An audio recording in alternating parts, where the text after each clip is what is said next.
Hey y'all, it's Arwen with You Never Know. I'm really pleased tonight that we're going to have a very interesting guest. Somebody who takes food and makes magic with it and also works a little magic on the stage. She's not here just yet, but she will be here soon. It's Frenchie Renard, who is a soup artist and a burlesque artist. And we'll talk to her about how those two blend together. But to start, I wanted to do something new.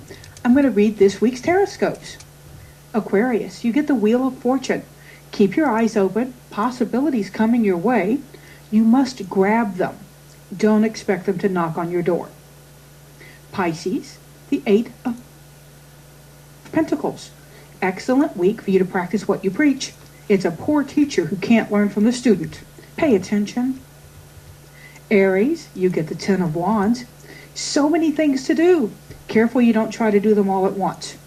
Prioritizing will make your week much easier and no new projects. Finish what's on your plate. Taurus, you get the Ace of Wands. It's a great week to start new creative projects. You are on fire, baby. You need to write things down. Your brain's going to be working overtime. It's a good thing, but write stuff down. Gemini, you get the Four of Cups. Honey, don't get so wound up in what you lack.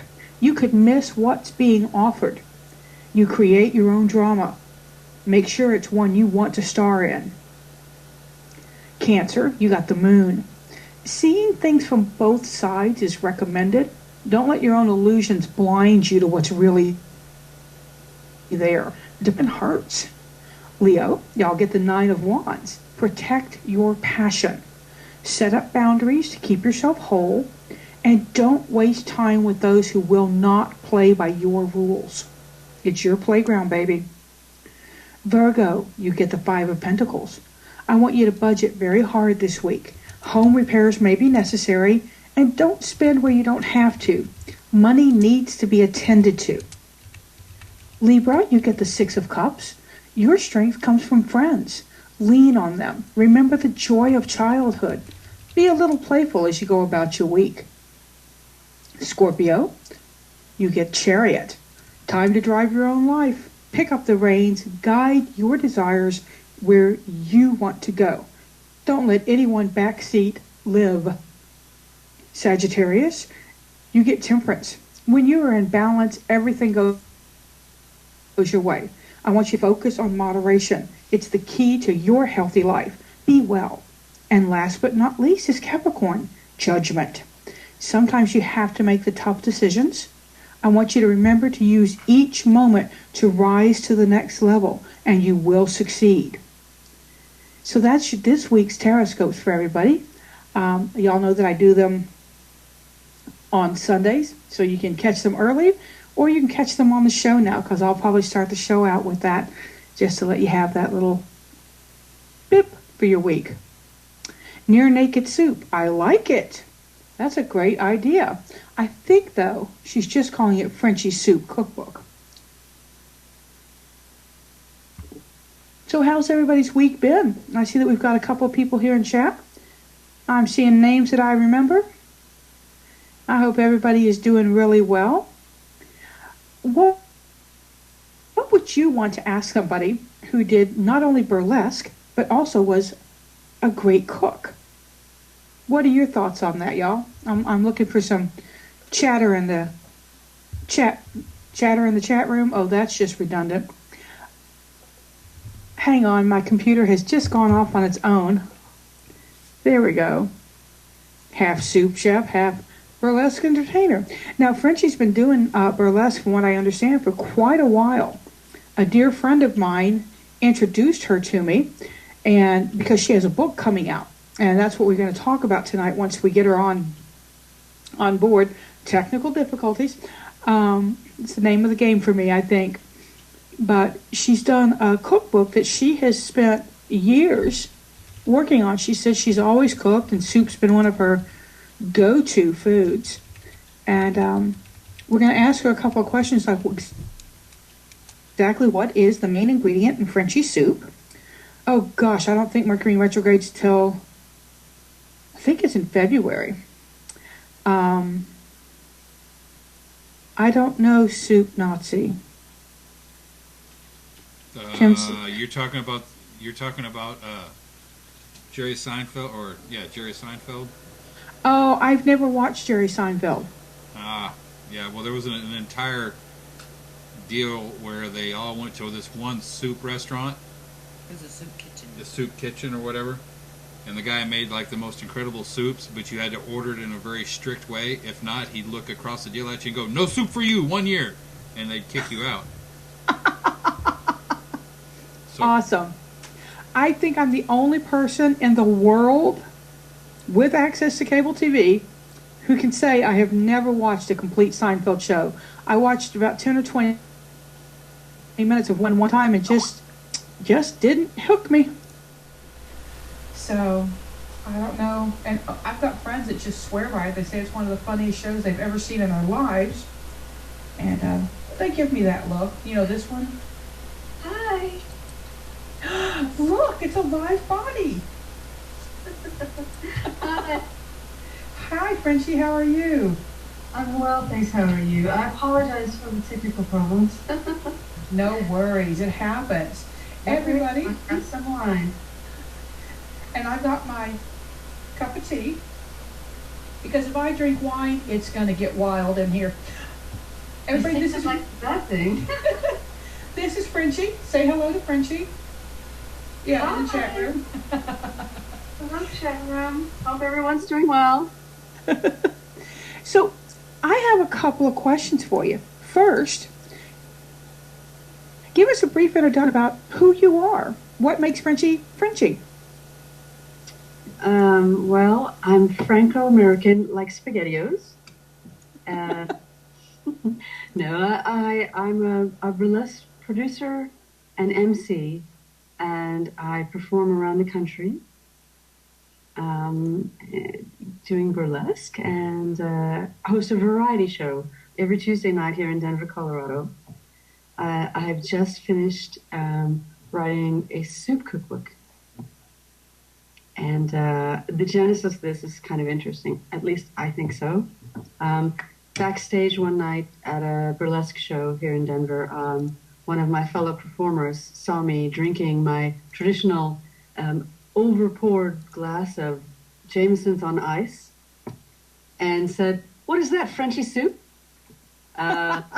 So this in-joke, this bar in-joke was born, and as it happens, I'm well known in the community for bringing soup for people who are ill or just need cheering up and so on and so forth. It's something very important to me. Awesome. Now, you talked a little bit in your bio on your website, and everybody should go to FrenchieSoup.com. It's in progress. Just want you to understand that she's still working on it and still getting it going. The book isn't quite here yet, but soon. 3 weeks, they tell me. Yeah, I'm very excited. You said in the book, and you're about you talked a little bit about why food was important to you, and you talked a little bit about what went on as a child. Can you share a little bit about that, about what you were talking about there? Well, I have 3 sisters, and we grew up with our mother. Our mother had very serious mental health issues.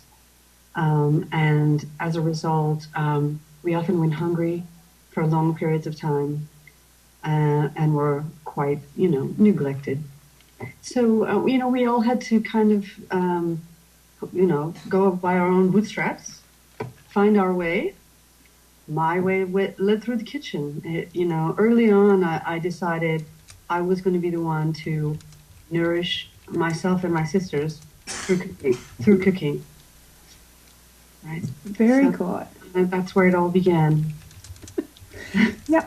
And how many recipes are in the book? There are 26 recipes. They're all world soups, world favorite soups. They're in the categories of sort of tribal or cultural soups from different cultures that are incredibly popular, such as borscht.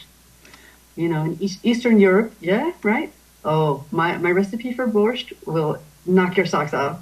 I promise. But there's cultural soups, there's vegetable soups, there's bean soups, there's really indulgent rich, hard to make, and wonderful to enjoy soups. And everyone has different variations for dietary needs, for even vegan, Wow. gluten-free, paleo, whatever it is that you're concerned with.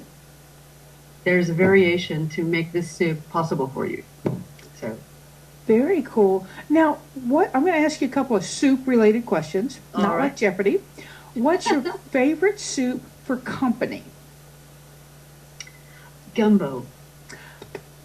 Good Gumbo. choice. I'm from Louisiana. Let me tell you, this recipe is legit. It comes straight from the swamps of Louisiana. Yum. And I've had people from Louisiana try it because whenever I've had an event, I had like a fundraiser for the soup cookbook. We had live bands and burlesque performers, and I made a serious witch's vat of gumbo that people went a little crazy for. Now, what are your meats in your gumbo? I have three kinds of sausage. There's andouille, Yay. yay, and there is a kielbasa, and there is chorizo. Nice. That's actually from Louisiana's history. That's pretty good because it's French, there's German, and there's Spanish. That's us. So, Right? And there's shrimp, there's crab, there's crawfish, and it's just really an insane soup. The hardest part, as you probably already know, is the roux. Getting the roux exactly right. You know. now, are you a peanut butter roux or a coffee roux for your gumbo? How do you start?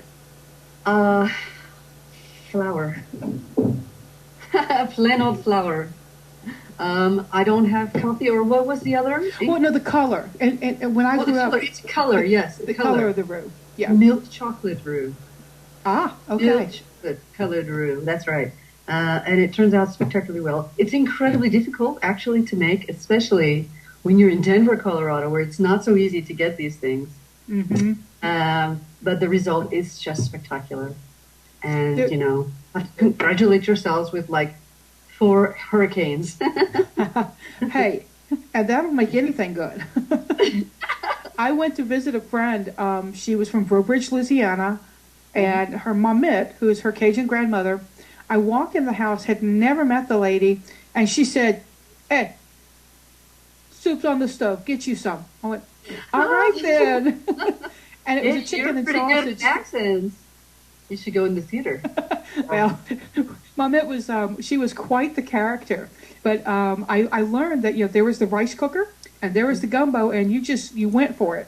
But she always made chicken and sausage. My favorite is duck gumbo.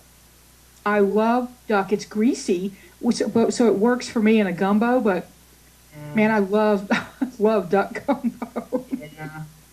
Yeah. I have a shameful addiction to duck fat fries. It's just. I've never had them. Mm-hmm. Oh, that's bad to know. It is bad to know. Very bad. Especially when they top it with some truffle salt. Anyway. 9 o'clock and now I'm hungry. So, okay, that's your favorite company soup. Now, what's Frenchie's favorite soup for herself that she really, if you make it, it's one of those things like, I'm going to make this because nobody else is around and I can have it all to myself. Oh, yeah. I mean, the one that I make all the time is pasta fazool. I don't know what it is about pasta fazool. It's pasta e folle. It's white beans, pasta in a tomato base. I mean, it's a very simple kind of peasant soup, Italian soup. But, oh my gosh, it just is so cheerful. It has what is the ditalini pasta? They're little tiny tubes. Okay. And in the soup, they sort of pop up on your spoon, and it's very cheerful soup. And my children love it, and I make it all the time. It's so easy. And of course, this one's in my book. Yeah. Now, in your book, what would you say is the most unusual soup? Maybe a soup like borscht. I know what borscht is, and I know it is a cold soup. Is that correct? It can be cold. Mine is not. Mine is hot soup. Okay. Well, the idea of me eating cold beets, I don't like beets in salad. So the idea of eating cold beet soup is like, I've never tried it, but I might try the hot. So, Yeah. Well, one of the things, and don't laugh, but I'll often make a very individual soup, sort of based on astrological needs. All right, bear with me. And I have a friend who is a very strong Taurus and was feeling very un-Taurus. So I made this borscht for him because it is a very sort of male nourishing soup.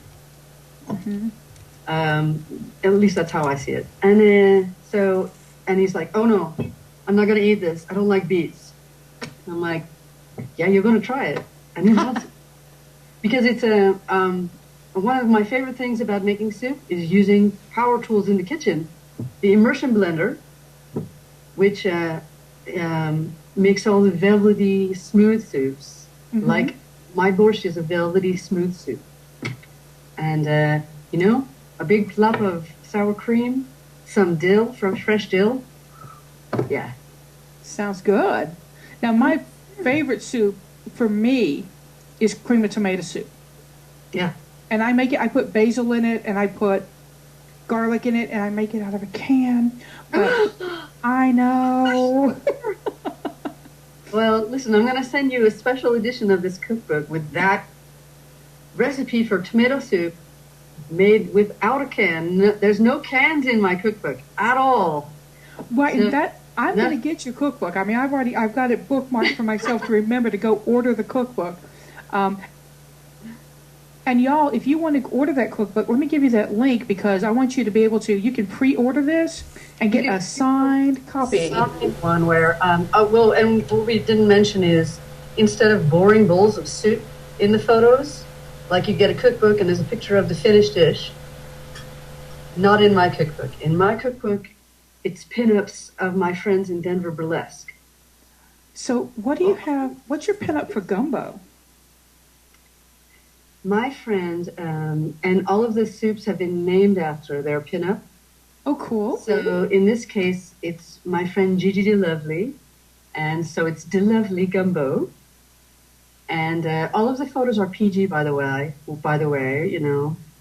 Nobody really needs a lot of nudity while they're making soup, unless it's their own.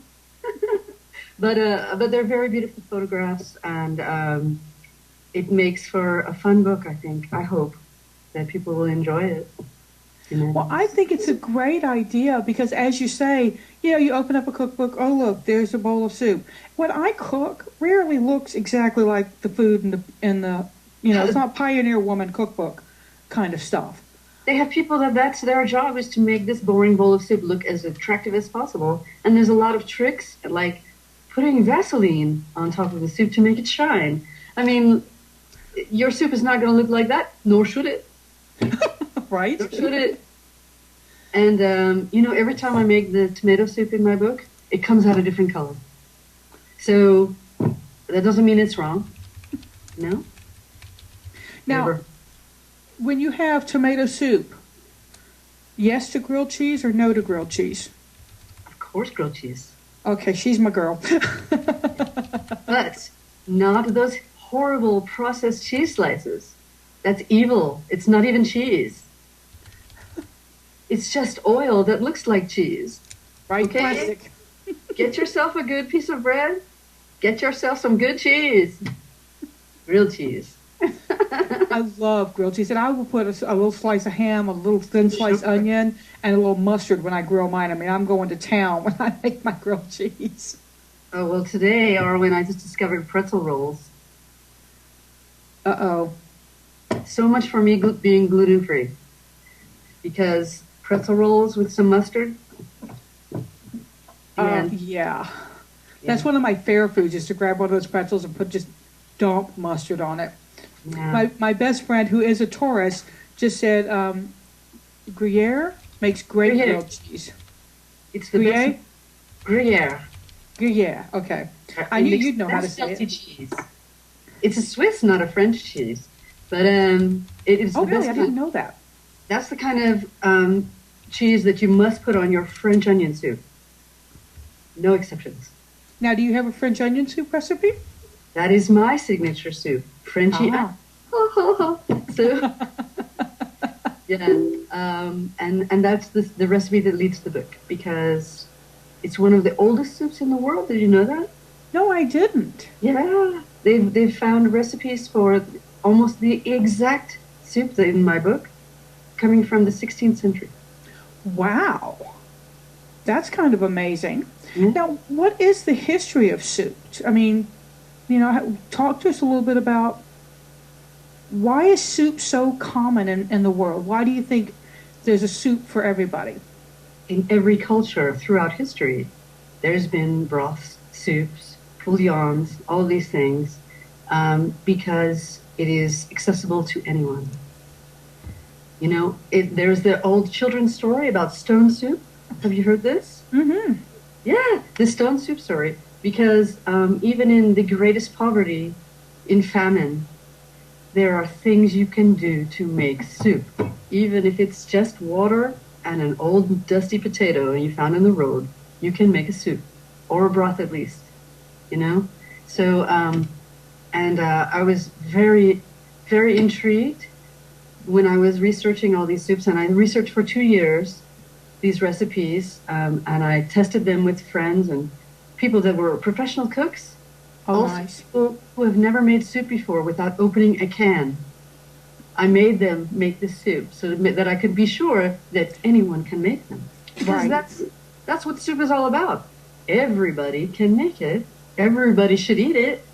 It's nourishing. You can't really think of one thing you can eat that is so nourishing to your guts, to your soul, to your well-being than soup. Right? Awesome. I believe that absolutely.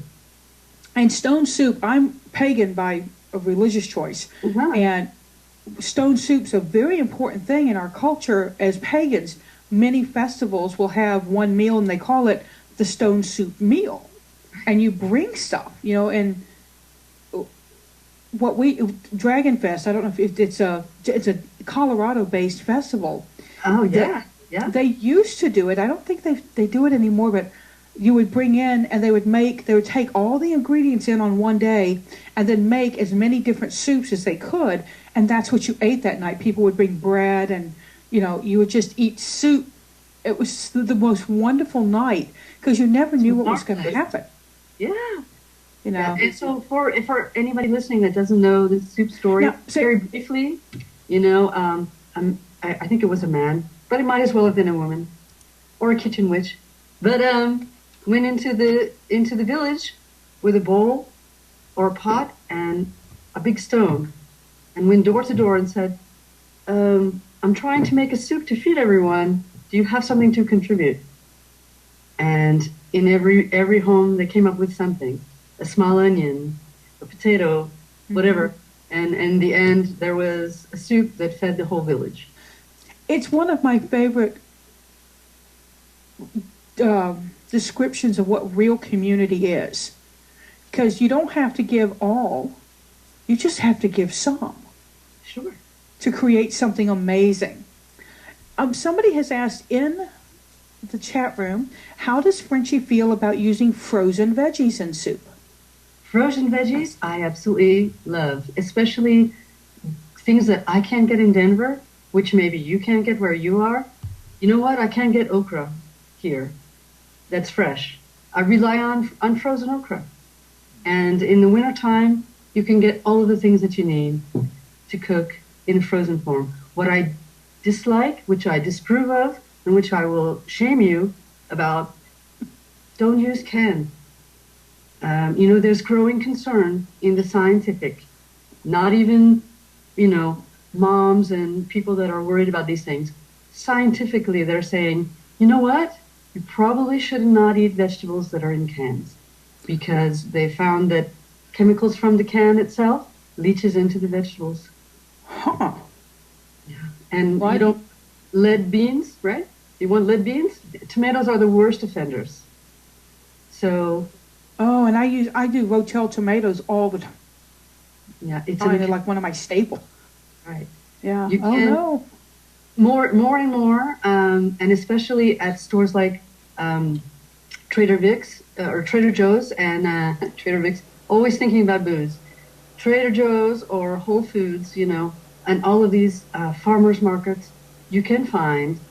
And you know what? I'm gonna get it to show you. Okay, excuse me 1 minute. This is what they call a Tetra Pak. Ooh. Right? It's Tetra Pak. And in this case, it's non-GMO organic tomatoes chopped. Perfect. Well, that's cool. I'll have to look at that. We've got Whole Foods was I believe started here in Austin, so we've got like a 2-story with an escalator and it's huge. Lucky. Oh, it's great. It's great. I still miss the King Soopers though. King Soopers is back awesome. in Denver because I used to live in Denver. Oh, I lived in right. Parker. Oh, Yeah, I lived in nice. Thornton, Parker, Golden, and worked down in the tech center area. You like the outer suburbs, I guess. And when Will told me, we have a mutual friend, y'all, named Will. Mm-hmm. And speaking of Will, if you text and drive, I will come hunt you down and smack you. Our friend almost died. Will is very seriously injured by a careless driver. Yeah, it was a young man, 30s, texting, and he went left of center, and Will is still seriously injured, still recovering. So I'm on a crusade about that. We almost lost him, so it made me very cranky. No texting and driving. Mm-hmm. And you can even go to takethepledge.com. Yeah, I work for the company AT&T. That's my day job, and I am thumbs up on their don't text and drive thing. So please don't. I'll get off the soapbox now. So let's talk about the astrology stuff, because I think that's really cool. You talked about how you felt that soup and soul alchemy and all of those blends of things. I'm a Pisces. Mm-hmm. What soup would a Pisces like the best, do you think? Or what would you suggest for a Pisces that's not feeling very Pisces? Very Pisces, which happens very often because Pisces tend to be more in the dream space of life and less grounded. So, someone might say, oh, of course you're going to have a fish soup. No, I would not suggest a fish soup. I would suggest something very earthy, like a minestrone. Something, or a lentil soup. Oh, yes, much better. A lentil. That's really interesting, because when I need to get grounded, when I feel like I've got to eat something that's going to make me do this, I eat something that's bean oriented, or I do go for something that's very. Oh, already everything is connected, right? Yeah. And one thing that I do, not to toot my horn so much, but I teach a workshop on mindfulness and how it's connected to everything, and especially how practicing mindfulness can remove whatever barriers are in your way. For most people, it's their past. Something about their past is holding them back from doing whatever it is they dream of doing. And I believe that practicing mindfulness, getting more in touch with your whole self, including your subconscious, and maybe if you believe in chakras or things like that, it's all connected. And no matter what you believe, that you have a name for it, and you'll know if you're not nourishing it. Yeah, a friend of mine was just recently talking about how he said he started eating clean, and I know this is kind of one of those buzzwords lately, or buzz phrases. I'm eating clean. Well, did you eat food off the floor? Was my first thought, but like ew. But I'm understanding what they're talking about more, and he talked about how he feels like jumping up out of bed now. He's got more energy going. What do you think that's about? I mean, I know we've got the GMO thing and the hormones they pump into our meats. What is your thought on eating clean? Well, my thoughts is not a one-size-fits-all scenario. And often people who go on a quote-unquote clean diet, which generally will mean no processed food, at all. No white breads, no white sugars, nothing that comes in a box, you know, or that you can get through a drive-through. And eating a more plant-based diet. Lots of fruit, lots of vegetables, whole grains, things like that. Drinking water and no sugar drinks and limited alcohol. Yeah.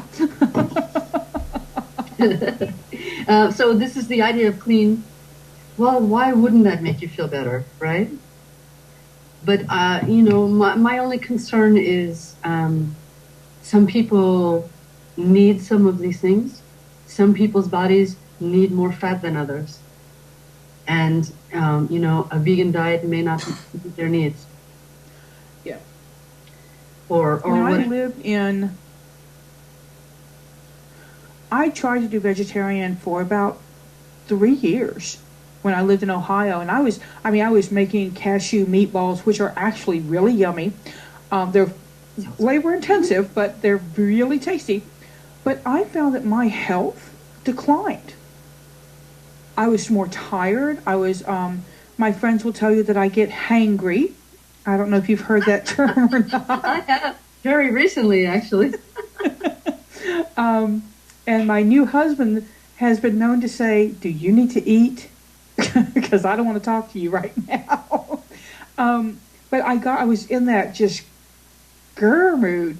And when I put meat back into my diet, so apparently, and I actually eat, usually I'm fairly light on red meat. I love red meat, but I don't eat a lot of it because it makes me feel spiritually heavy. I don't know any better way to say it. So I tend to eat chicken a lot of. But I found that if I don't have that protein, and I was doing well on the protein. I mean, I was focused on getting nuts and, you know, getting enough of that. I think they're called TVP flakes. I don't remember the right name, but you can make a great chili with them.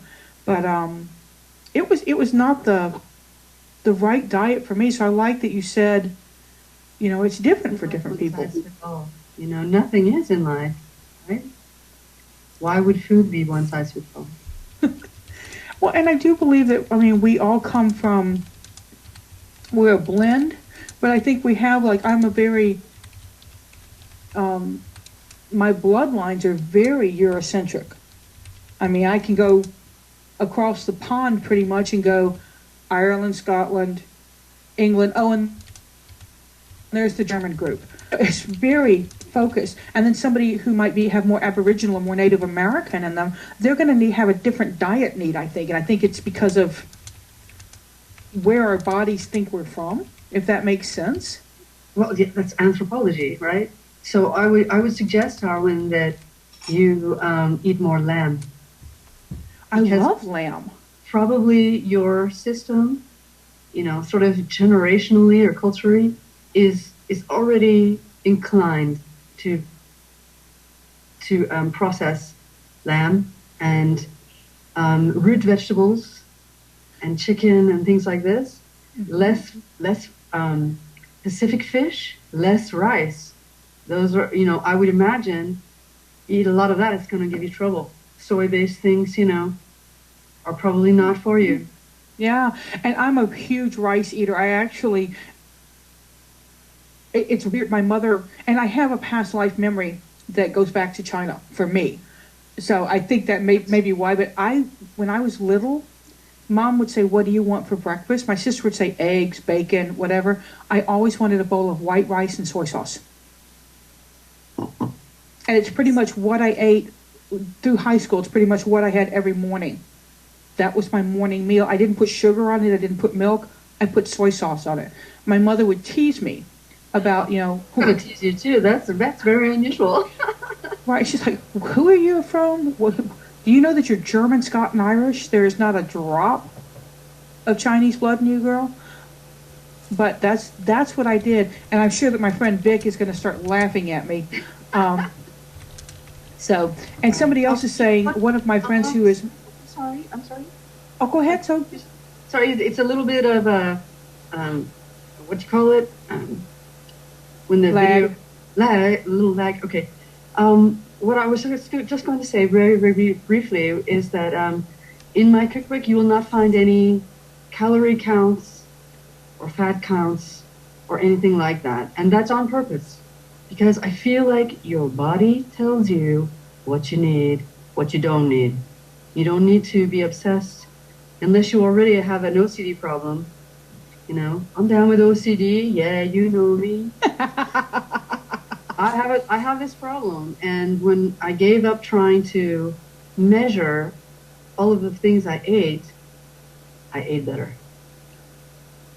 Because you have to listen to your body. It goes back to that mindfulness, you know? Yes. Your body will say, I need a cheeseburger. And there's a reason. There's a reason. My body often says that I need a double chocolate malt shake. And I'm pretty sure that it doesn't need it that much. I think that's my 2-year-old self. We've had a question. Okay. Where do you take side in some food arguments, specifically chili? All meat, or do you put beans in your chili? I prefer Texas-style chili with beans and meat. There you go. She's a bean girl. I'm sorry if I disappoint you. And I do like it spicy. I put beans in my chili. I put kidney beans, and then I put pinto beans in my chili, and sometimes black beans. So I like really different to play with it. But Actually, Arwen, my next book that I'm already starting on, doing research on, is comfort foods. And there's a whole chapter on chili and chile, because you have to address the green chili as well as the red chili when we're talking comfort foods. So I welcome all opinions on what makes good red chili and good green chili. Yeah, I've got a friend that makes the best chili I've ever had in my life, and my mom and stepdad used to do competitions, and they did a great venison chili. Their venison chili was terrific, but he does one that's beef and sausage based. And Frenchie, I've never had a chili like that before. It was so good. I went to him and said, if you do not give me the recipe, I'm going to stalk you until you do. Sounds delicious. It was really yummy. I'm enjoying the comfort food research process even more than I did the soup one. Last week, you know what I had last week that I don't remember the last time, if ever, I've had? Chili mac. Chili mac. Yum. It's macaroni and cheese with chili. The simplest thing. I don't think I've had it before. I love it. It's delicious. Well, it's real similar to goulash.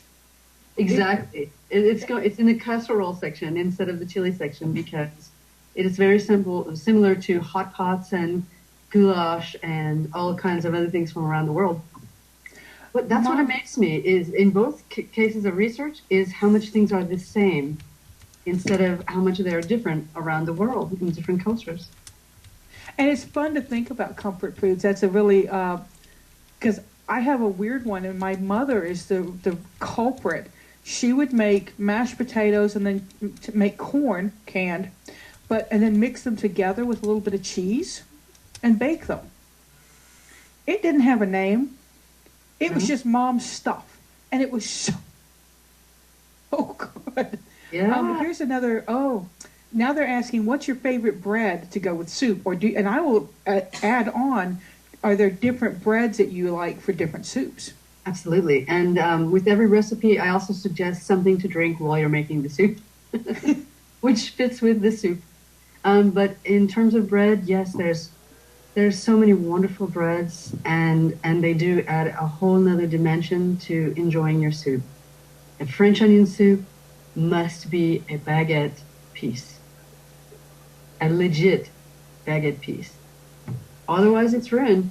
I'm sorry. Now, fresh or day old? Day old is a little crisper, but a good baguette is not gonna fall apart in your soup. Anyway,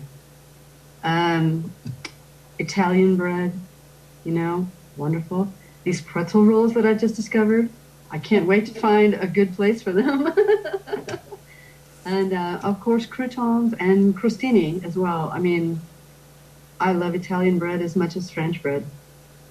and like Irish soda bread. Ooh. I have recipes for colcannon and mulligatawny, and they each have different bread to go with them.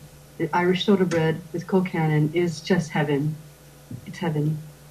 Now, mulligatawny, I found it more at Indian restaurants around here. Mhm. It's an Indian dish. It's an English Indian because the British culture is absolutely imbued with Indian Yes. culture. And actually, my boyfriend is British, and he's reviewed this recipe and approved it. And he made the drink recommendation to go with it. So it has flavors of both cultures, and it's just amazingly delicious. Now, I have to ask, you just mentioned it, that triggered a memory. A really dear friend of mine who lives up in, not Thornton, maybe Broomfield. I don't know if he still lives there, but he and his wife used to come. We had a potluck that was called Sunday at Mother's. The guy I was seeing, his last name was Tucker, and he was in the military, so people called him Mother Tucker. So we would say, well, I'm going to Mother's. But her husband, Nathan, she brought scones. She was from South Africa and brought real scones with clotted cream. I wanted to take them to my room and lock the door. Yes. But he brought kakaliki soup. Do you have a recipe in your book for kakaliki? I reviewed it and decided that to go with mulligatawny instead. Because otherwise it would be a soup cookbook this big, you know. So yeah, I did some difficult culling of recipes. For example, no Italian wedding soup. No. No, I have minestrone and pasta fazool, which is a Tuscan white bean soup, right? But no Italian wedding soup. Mostly because I couldn't find a recipe that was standard. No, there are tremendous variations, and oftentimes they use ingredients that I won't allow in my kitchen. Mm-hmm. You know? Yeah. Well, it's probably like because I make one of my favorite soups that I make for myself is it's a stoop because it's stew and soup. Stew and a soup, yeah. I call it a stoop. It's very thick, but I like brothy soups. And I will go to a restaurant and order soup and say, give me more broth than stuff. I really like, that's one of my comfort zones is, chicken soup that's mostly broth. Yeah. So what do you think your broth is one of those things, it's like roux. How do you think, what's the best way to start? Let's start with a vegetable broth. What do you think makes the best vegetable broth? Number one, fresh vegetables. I mean, at the peak of freshness. Oftentimes we'll throw leftover stuff whatever's in our refrigerator into our soup. Mm-hmm. Well, it will change the taste if it's not absolutely fresh. And that's fine for making soup. But for making broth, you need to use the bones. If you're making chicken broth, the bones of the chicken you just roasted, right into the stock, and all the nasty bits as well. And, you cut from a celery heart, 2 or 3 pieces for the soup, and the rest into the broth, Mm-hmm. And in the freezer right now, I have little Tupperwares jammed full of chicken broth, vegetable broth, and beef broth because I make a lot of soup. It's so easy. I mean, you can buy lovely organic free-range chicken broth, for example, in a Tetra Pak, not in a can, and it's not expensive.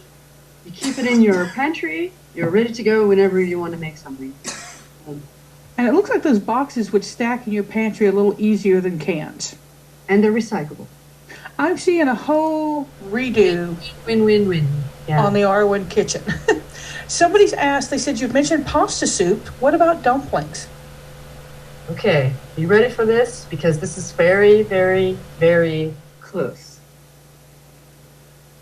When you tell me, Frenchie, make me some chicken pot pie, there's no way, and I'm going to curse here, There is no fucking way I'm going to give you a little tin pie plate with mechanically separated chicken and a greasy crust. That is not a pot pie, okay? The background is I'm from Lancaster, Pennsylvania. That's where I was born. Wait, where? Lancaster, Pennsylvania.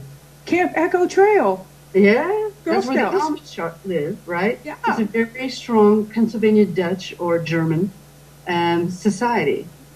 Chicken pot pie is a chicken broth which is so rich and delicious with all of the chicken soup things inside. The pie part is pie crust that's made into dumplings and is floating inside the soup.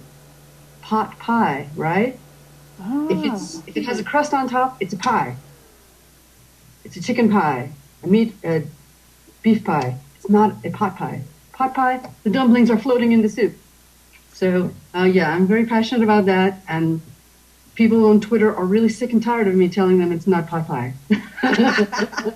Well, I had a friend who made she made chicken dumplings. Her kids were like, "Oh, this is the best stuff in the world," and we had it, and it was truly good. Her dumplings were chewy and tender, and I mean, perfect. Not hard to make your own dumplings. If You know what she used? Stuff? Lard.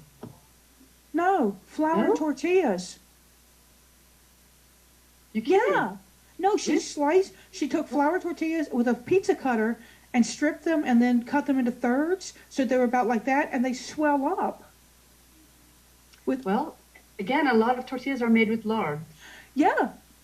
The lard is the secret to good dumplings.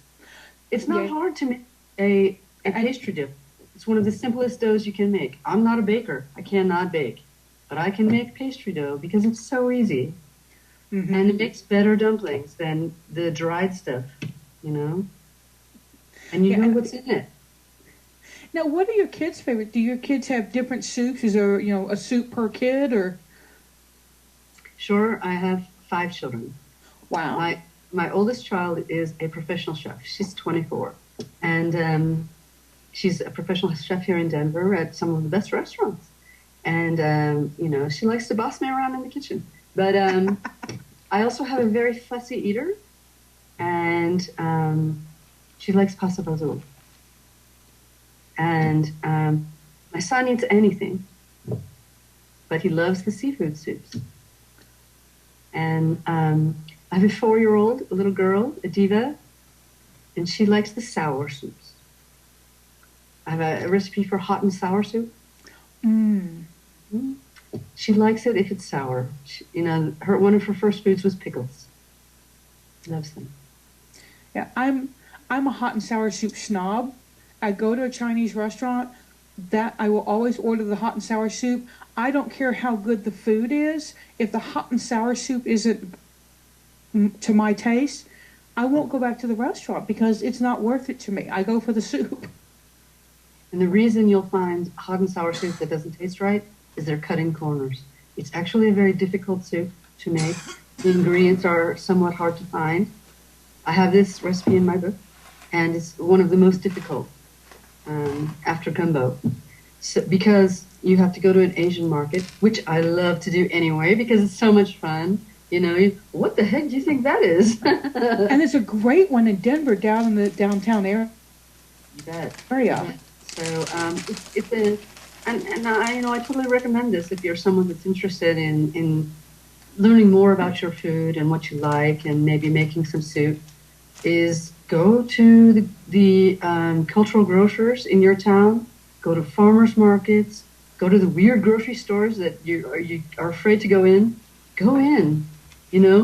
If it's a Polish deli, you'll experience the most wonderful things. And in Asian markets, there's lovely things everywhere. And let's try. You just made me miss one of my favorite places in Denver, in Centennial, or maybe in Greenwood, but Carl's Deli. Yeah. They have the best purple cabbage ever. Yeah, the bratwurst is not too bad. And pierogies.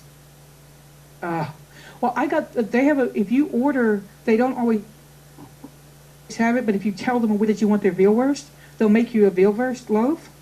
It is so divine. Mm-hmm. So, But and I don't eat veal a lot because of I do get a little political about my food sometimes, so that's one of the areas. And you know what? You can still enjoy the things that you like and be a conscientious consumer. For example, at Whole Foods especially, they now have levels of meat products, and I'm only buying level 4 now, which is pasture-raised beef, no hormones. They are never in cages. There is nothing on the farm that will hurt them. They're not separated from their calves at any time. You know, they live a natural cow life, and probably are quite spoiled. And I pay more for them, but I feel better about it because, you know, we've all seen these terrible documentaries, and our vegan friends never hesitate to demonstrate to us that terrible things are happening on factory farms. But that's not true across the board. And you can be an informed consumer of meat. You can be. What is your astrological sign? I meant to ask you that at the first. I'm guessing Scorpio, but I don't know. They're close. Aries. Ah, the other side of the pointed side. Awesome. My best friend is Scorpio, and we get on like gangbusters, and everyone else is afraid of us for some reason. I don't know. My best friend is a Taurus, and she's actually in the chat room right now. Her name is Kay. She's been one of the ones asking the questions because she's a great cook. She said that she made this year or last year she made a colcannon for the first time and made Irish soda bread to go with it. And the bitch didn't invite me over. I can't imagine. How rude. How rude. I have a question for your friend that made colcannon. Did she blend it or did she leave it chunky? Okay, did you blend it or make it leave it chunky? Oh, she did invite me. Oops. Oh. She said she left it chunky, and now that I remember that I was there, it was good. Arwen. Okay, we're just going to chalk it up to the joy of being a new bride, okay? No, they'll chalk it up to me being Arwen. I have the worst memory in the world. Pisces, Pisces. Pisces with Aquarius rising and a Scorpio moon. Ooh, I'm just all over the place. Wow. No, it's good you have the Scorpio moon, I would say. Or we'd have to tie you down to the ground with a string. Sometimes I think they're wondering if they should just cut the string and let me go. But I'm a great psychic because of it, so that works. Frenchie, I have really... I suggest to Kay that next time, try to blend it. And, if I may suggest, try toasting the kale in your oven before adding it to the soup. It's transformative. It's delicious. And she's also telling me that it was a Two Gingers whiskey that we were drinking that night. That may be why I don't remember it. That's what she's a Jameson's drinker, no ice. But what else do you drink when you're making Irish soup? But she says that Two Gingers is great. Oh, she said, wow, good idea. So, Kay, I will be there on the 17th of March. Oh, no, I won't. I'll actually be at a retreat that weekend. Oops. But, Frenchie, thank you so much. How can people find you? Where can they look for you? Twitter, Facebook? Tell us how we can find you out I am there. Come like your pages. Frenchie Renard on Twitter, Frenchie Renard on Facebook, and the website for my soup cookbook is www.frenchiesoup.com. And it's only going to get worse from there. I'm going on once the book is published, going on TV and stuff like that. And so, you got the dirt ahead of everyone else. This is awesome. Thank you to Will for hooking me up with such an amazing woman. He was like, I think you two would like each other. Well, I do indeed like you, Arwen, and I know we'll have more conversations. Thank you for having me on your show. And thanks to everyone for participating in the chat room. Yeah. And next week, y'all, we're going to go out of the kitchen and into the writing den. We're going to have Mary from Muse Charmer. She's going to talk about independent publishing and how to get your inner writer back. So when you feel like you're not on track to get that writing done, Mary's going to help us find some ways to revamp ourselves. So I'm looking forward to speaking with her next week. Frenchie, I hope that when you get the next cookbook done, you'll let us know and you'll come back on, and we would love to have you back and hear about the comfort foods. Absolutely. Well, definitely get in touch if you have some ideas for the comfort food books, and we'll get you a credit in the book. I will, and I'll tell Kay to hit you up, because Kay's she's a good cook, man. She knows her stuff, so, and she likes to experiment. Thank you very much. Good. A bientôt, everyone. Thank you so much. Bye-bye. Good night.